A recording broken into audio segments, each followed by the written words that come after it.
This episode is sponsored by SmartVestor. Connect with an investing pro for free at RamseySolutions.com/invest. You're listening to Ramsey Everyday Millionaires, where we talk investing, retirement, building wealth, and outrageous generosity. Scott's in Las Vegas. Hey, Scott, what's up? Hi, how are you, Dave? Long-time listener. I really appreciate you guys taking my call. Sure. I came across a question today for investing purposes on my Roth 401k. My coworkers and I were looking for next year and looking at setting things up. And the question came up about if I were to put, let's say, 15% of my income and I hit the IRS cap, let's say October or November, will that negatively affect how my company match for the remainder of the year where I'm not actually giving any money? I don't know if it's a number that's going to be a fixed number regardless. Will the company 6% match be the same if I hit it in October, or if I were to spread it out over smaller increments throughout the 26 paychecks? That's a question for your company, your HR team. That's not a regulation. How they would be able to. It's not a regulation. Because I didn't know if it was a way to be able to calculate that, to be able to look at even previous, because a couple of years I'd hit that number in October, and then the last 2 years, let me have a little bit more money in my pocket throughout the course, and I spread it out with a little bit lower number and let it hit the last paycheck in December. And I didn't know if that was going to be from a negative impact if I were to just... Well, I think you could look at the total for that year, total invested by you, and then the total match, and divide it and tell what the percentage was, right? Right, sure, exactly. And see that would tell you what your company does. Me. Yeah, I mean, some companies match up to a certain amount. Some companies match all the way through. We match a percentage regardless of what you put in, regardless of when you put it in. And so, I mean, I've got some high income earners that fully fund theirs in the first quarter. Right. And then they just don't have that because they max it out completely. They're not allowed to put any more than that in.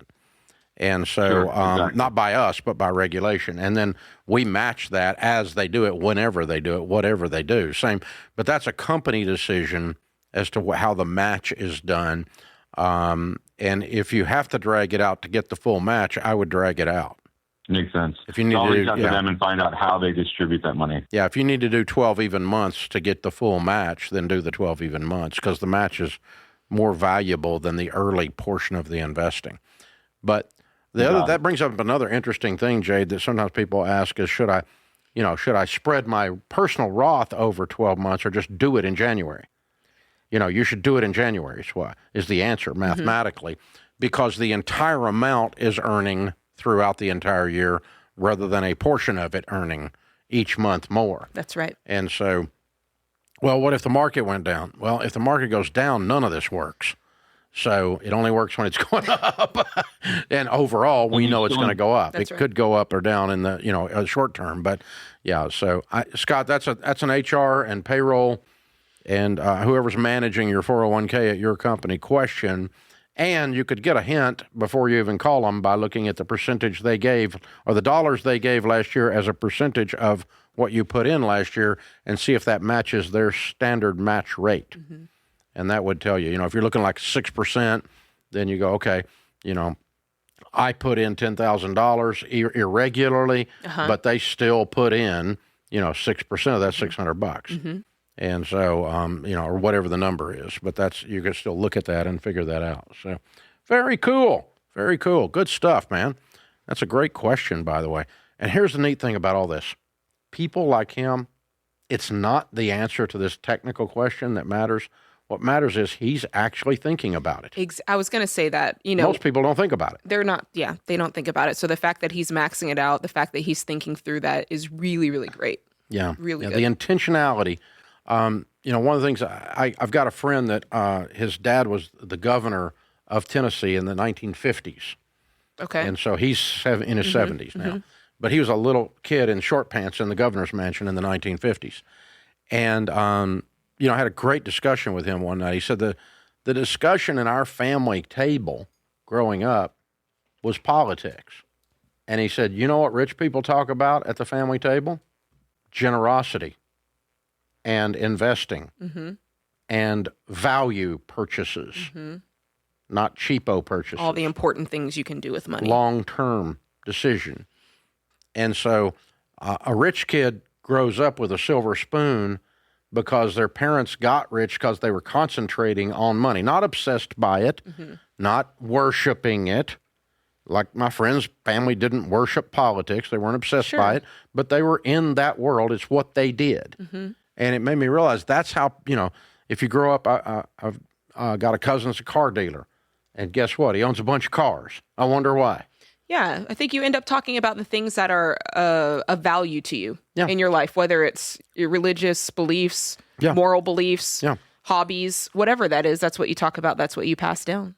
You need to be thoughtful about that. But that's the same thing of this of Scott being intentional. What's him and his friends sitting around the lunch table talking about?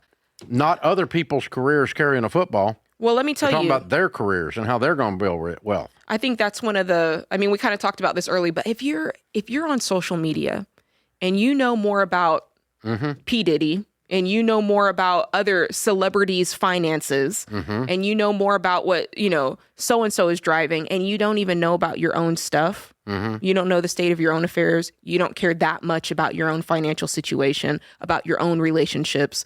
That's it's a red flag. It's backwards. It really is. More into pop culture than your own culture. I was at a Titans football game one time, a long, long time ago, and the seats were not great. And the guy in front of us was a large man. Spacious. Without a shirt.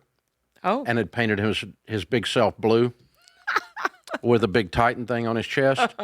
And he yelled and screamed like the world was coming to an end on every play. He cussed the coach. You didn't like that? And on every play, he cussed the players.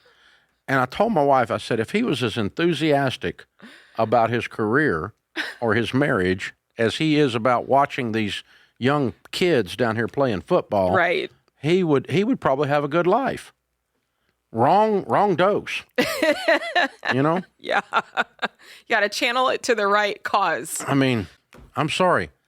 I get it if you're in college and you and your buddies all have too many beers and paint letters on your chest and take your clothes off or whatever. I get that. Take your shirts off anyway.